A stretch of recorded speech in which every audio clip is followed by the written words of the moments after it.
well, Rogue One existed, and Disney still felt the need to force out a backstory to absolutely everything to do with Star Wars. Yeah, didn't you just watch the original trilogy wondering how this mysterious outlaw became this mysterious outlaw? It's always something with you! Now, Disney aren't entirely to blame here. George Lucas himself actually planned this film 6 years earlier before selling his beloved franchise, directed by Phil Lord and Christopher Miller. However, midway through filming, the pair were fired due to creative differences between the heads at Lucasfilm, and Ron Howard was brought in to replace them, causing a mixing of directorial styles, which many attributed to the film's disappointing financial success, becoming the first Star Wars film to be considered a box office bomb. In fact, this movie was such a colossal disappointment that all subsequent spin-off films in the franchise were canned, and it was the biggest disappointment in the series since Attack of the Clones, financially and film quality. Damn right. This was even supposed to be the first part of a Han Solo trilogy, but that was also supposedly abandoned. Harrison Ford allegedly saw the movie twice and loved it, while Billy D. Williams wasn't nearly as keen. He complimented Donald Glover's performance as the young Lando and some of the direction, but had issues with the story and its lack of creativity. And I have to agree, there is next to no story really. Han Solo is an orphan played by Alden Ehrenreich, along with Kira played by Emilia Clarke. He manages to escape a local gang while she gets captured. We then skip to 3 years later and we basically just get Han bouncing from place to place as the movie answers all the questions nobody asked, and that's my biggest issue with this film. It takes place between Revenge of the Sith and Rogue One, but if you completely skip it and just go straight to A New Hope, nothing changes, nothing is lost. Han has these weird dice things that are heavily overblown in this movie, despite only being a damn background prop in the original trilogy. Honestly, I had to look it up, I didn't even know these were a thing. We find out why he's called Han Solo. I don't have people. I'm alone.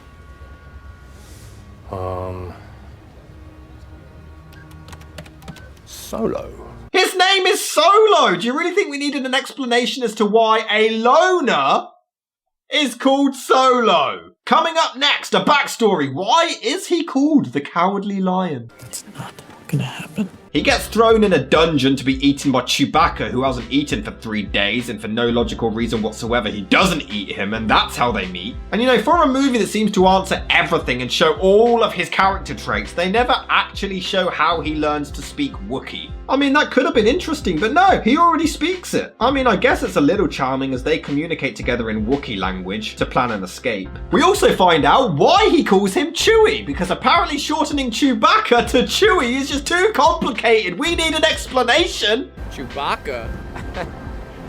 Alright, well, you're gonna need a nickname, because I ain't saying that every time. We see how he learns to sling his blaster around. We see how he learns to hustle and gamble. We get a pointless backstory to link the Millennium Falcon to his father, which isn't needed. We see how he learns to hyper jump at light speed. We learn about what the hell the Kessel Run was. And we see how he actually gets to own the Millennium Falcon. Who gives a shit? But not only does this film answer pointless questions, it's now the 4th one in a row that is afraid to try anything new. The Force Awakens was just a retread of A New Hope. Rogue One was an unnecessary film about another Death Star, and The Last Jedi just repeated the original sequels. They throw Lando in for the continued nostalgia fest, but in this he seems to be fucking a droid, because why not? Oh, and they also make fun of how Billy D. Williams mispronounced Han. Anything, Han? It's Han, but that's okay. Got a really good feeling about this. Okay, that's a clever one. They bring back Darth Maul. Somehow. Motherfucker got cut in half, but apparently he got better. You can see his mechanical legs, but this movie doesn't give any explanation. I mean, I guess they couldn't really, as nobody in this film was even in The Phantom Menace, but if you've not seen the Clone Wars TV series, it's just confusing. And even the show doesn't properly explain it. My hatred kept my spirit intact even though my body was not. So any Sith can come back if they hate hard enough. Then where the hell is Darth Vader? And Palpatine? And Dooku? I don't even care if Dooku got his head cut off. Clearly, any death is irrelevant. They could just come back. Where's Snoke? You shouldn't have to see all the TV shows and movies and books and video games and comics to be able to follow. You gotta be so negative. In fact, they originally got Peter Serafinowicz back to voice Darth Maul. He rushed to tell his family that he was in another Star Wars movie, only to see people on Twitter going to the premiere and becoming confused as to why he was again not invited. It wasn't until after the film came out that he was informed he was recast with Sam Witwer, the voice actor from the TV series. He refused to ever watch the movie. Why didn't you just say so? But they also rely on lazy nostalgic throwbacks just for the sake of it. Find me on Tatooine. What's on Tatooine? Heard about a job. Big shot gangster putting together crew. Even the opening text doesn't have much to say. It's just explaining what the hell Han is all about. Yeah, thanks for that.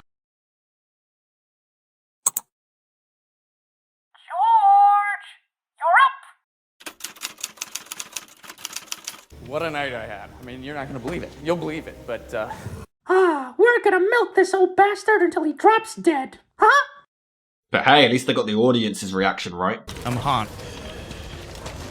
Nobody cares. Han Solo is so boring in this, and it's his movie, and he's the least interesting part. In the originals, even when Han was a complete dick, he was entertaining and charismatic as hell. But here, he's just so bland and boring. Might as well cast Owen Wilson, he delivers every line exactly the same. You're wearing a uniform pocked full of laser burns, so either you heal real quick. I waited a long time for a shot like this. I'm not about to screw it up, all right? An interesting style. We could have all the time we want after the job.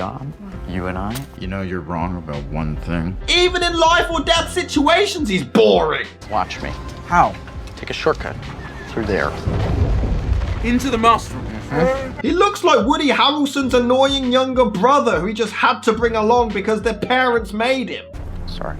You do your thing.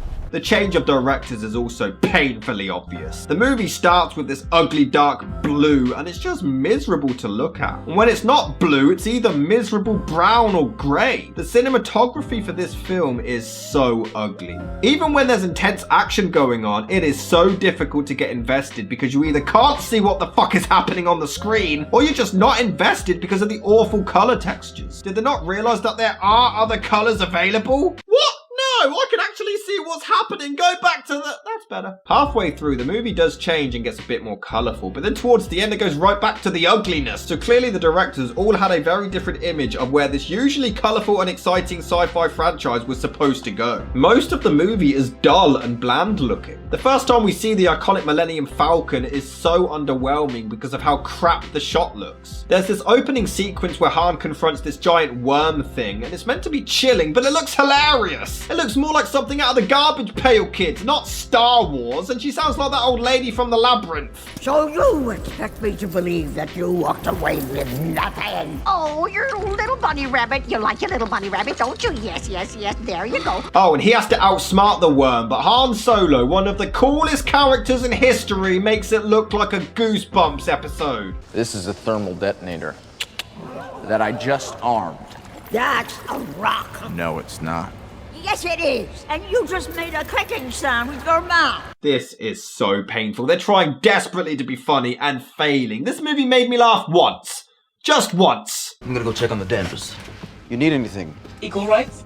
The scene in which Emilia Clarke gets dragged away is just weird. Han clearly screams for her at the top of his lungs, but then is somehow able to slip away undetected. What, nobody heard him? That didn't cause a scene? Han and Chewie also become best mates randomly. Literally, they fight, talk, Wookiee escape, and now they're best buds. They even shower together. That's the origin story I waited for. I don't know about you. The issue is, nobody else is memorable whatsoever. It's just Han Solo, Chewie, Emilia Clarke, and Woody Harrelson. The movie is so forgettable you will walk away from it struggling to remember a single thing. The actors all try their best, except Han, but they have nothing to work with. They clearly didn't have enough material to make a pointless origin story, which isn't even an origin story because we don't see what led to Han becoming an outlaw to begin with, so you know what they could have done? Do you know what they could have done? Not fucking make it! Not a good idea. Woody Harrelson's girlfriend that we barely know sacrifices herself, and I don't care. He could have blown up too, and I guess maybe I would have felt something, but that's just because it's Woody Harrelson, and even then it wouldn't have been sadness, it would have just been more of a,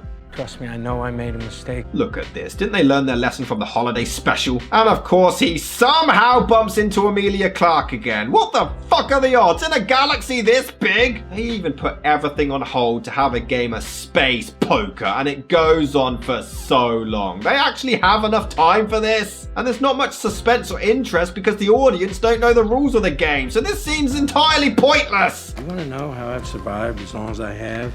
I don't know, they'll probably give you your own movie so we can find out. I trust no one. Assume everyone will betray you and you will never be disappointed. Could they actually make it any more obvious that he's going to betray him later on? Oh, what a shock. And that's why Han Solo doesn't trust anyone. Except we don't see that transition. That comes after this movie. So it happens between this and A New Hope. So what the fuck is the point of this fucking movie existing? You're supposed to show his transition, you fucking morons. That's the whole point of an origin story. You've even got this SJW droid who's beyond annoying. She even gets on Lando's tits. That droid. Then we're meant to give a shit when she dies. It has the same issue as before. I guess unlike Rogue One, the entire plot doesn't revolve around us knowing they're successful, but we know Chewie, Lando, and Han don't die. So you expect Amelia Clarke to croak, as she's not in the original trilogy, nor is she ever mentioned, but she doesn't. She literally just goes on a ship and vanishes into the abyss. Lucky bitch. They have this chase scene that lasts an eternity, and it can easily just end right here. Nothing of note would be lost, but no, we've still got 45 minutes left. Buckle up, bitches!